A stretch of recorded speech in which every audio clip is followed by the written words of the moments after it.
Hey there, art fans. I just wanted to talk a little bit about Copic markers today and kind of their cost and a little bit of a hidden cost that comes to them.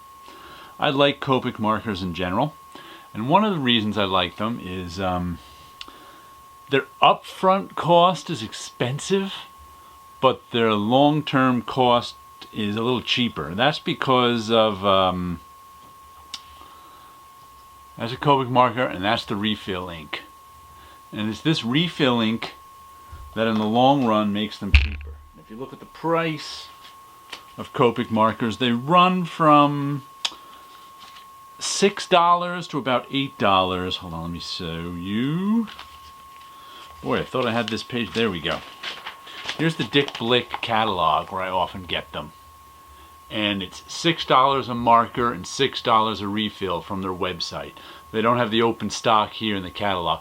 They have a bunch of sets that are really expensive. I really wouldn't recommend the sets, only because in any given set there's gonna be at least a quarter of the markers you don't like the colors on. That's just the way it is with these sets.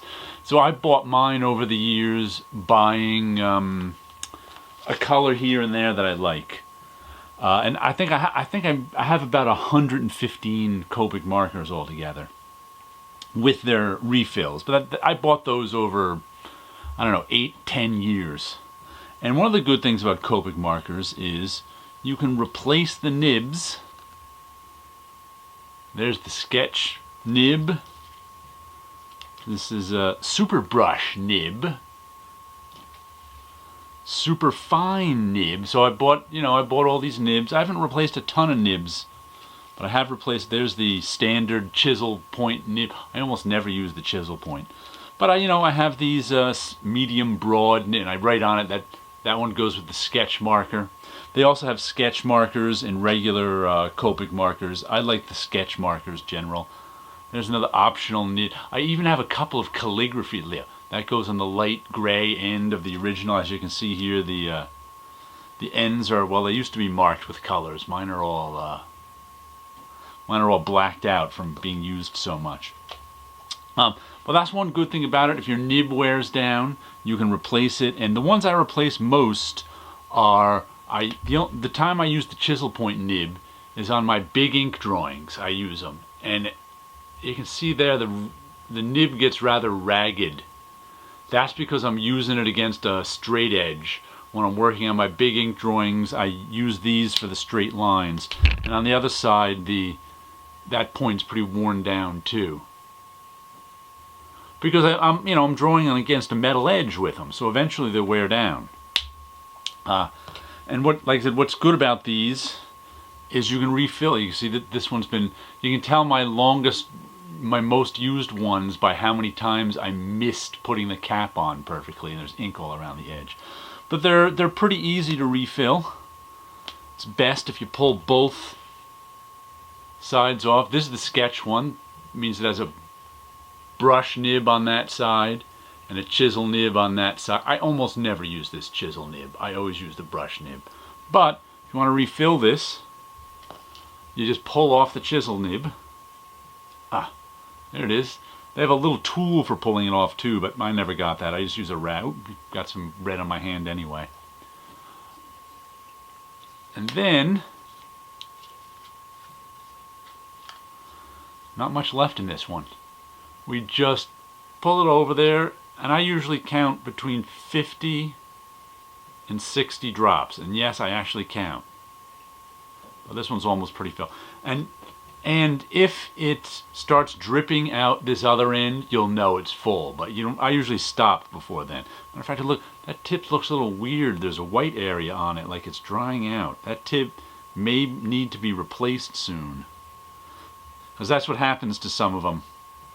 It's like the nibs can go bad, and that one looks like it's going bad. They don't. The nibs don't go bad all that often. Where'd my cap go? But as you can there's my caps.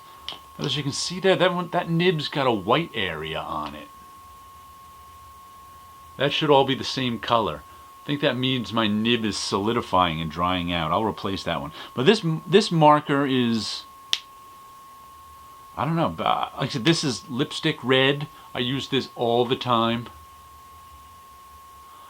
This marker is probably, I don't know when I started buying these, like 2012, maybe even 2010. So this marker could be anywhere from 5 to 10 years old, and it's still going. But the hidden cost is that not all of them keep going.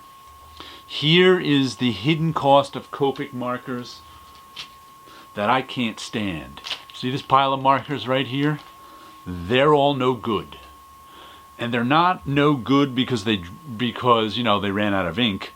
They're no good because the caps go on them. You can hear that little click as it closes. Well, watch me wiggle this cap from side to side. That should not happen. The cap should. This cap I can't wiggle. There's no wiggle room on either side of this cap. Oh, as you can see, there's the gray mark on. That's the gray end, which is the brush end, and that's the ungray end, which is that's how they mark them. So all of these are done for. If you look at how much that wiggles. So these caps are no longer airtight. And it's just annoying because you go to use your marker and it's dried out, so you refill it and then it's dried out the next day because they still click on and off, but that wiggle means they're not airtight. And I have and look at how many are here. 1, 2, 3, 4, 5, 6, 7, 8, 9, 10, 11, and there's probably another 5 or 6 in my collection that are about to go. Because sometimes, as you see, you can see the tape around these. Sometimes, if only one side goes, you can tape it shut and still use the other side. So since I only use the I don't use the chisel side, I only use the brush side, I can put the bad cap on the chisel side and tape it up like this one is, and keep going. But then eventually that side goes too on the, and they're just, so you got to figure that's over a 10% failure rate. And for a marker that's, you know, 6 to 10, well, they're $6 if you buy them on the web. If you buy them in the store, they're $8. If you buy them in the store in Midtown Manhattan, they're $10. So a 10% failure rate is not right. You should not have a 10% failure rate of the caps. And it is especially annoying with these because these are a special set I bought. They were the 25th anniversary Copics. They're the only ones that had this black barrel. And they were just kind of cool. They were a neat set. I think I bought these 5 or 6 years ago. But at least, you know, here's 3. There's another 3 or 4 in the set out of 36 that are gone too, that I just haven't replaced yet. They're still sitting in the set. So it's really annoying that I can't keep these 25th anniversary ones going because the caps are just shot to hell. If you can wiggle it around and it pops off, it's done for. You cannot do that with a good Copic. So I do like them. I do use the Copics all the time. And it's like this one has lasted for 8 to 10 years. Why? Why has this one lasted for 8 to 10 years? And this one gave up the ghost in a couple of years. And it usually doesn't take that long. Look at that. That clicks on and then you can just spin it as easy as pie. That's how bad the cap is. So, so there you go. Just wanted to give you a little tip about Copic markers. I'm gonna have to do some videos and showing how to use them too. There's one of my favorite, and showing you how to pick colors. Because like I said, this is the only set I got, and I got it just because it was so cool. It had black, it also had special tips on it. Let's see if we, it was the only set that had the brush tip, and then this side had the pointed tip. Let me remove this. Yeah, this is the only one that had the brush tip and that had the pointed tip. I don't even use the pointed tip, but still I was like, ooh, the pointed tip, how cool. You know, they suckered me into a set with Black Barrel, 25th anniversary set from like 5 years ago. But I wish I could get these black-barreled ones to work. I wish my set was complete. I can't even replace these except with white-barreled ones, which is what I do.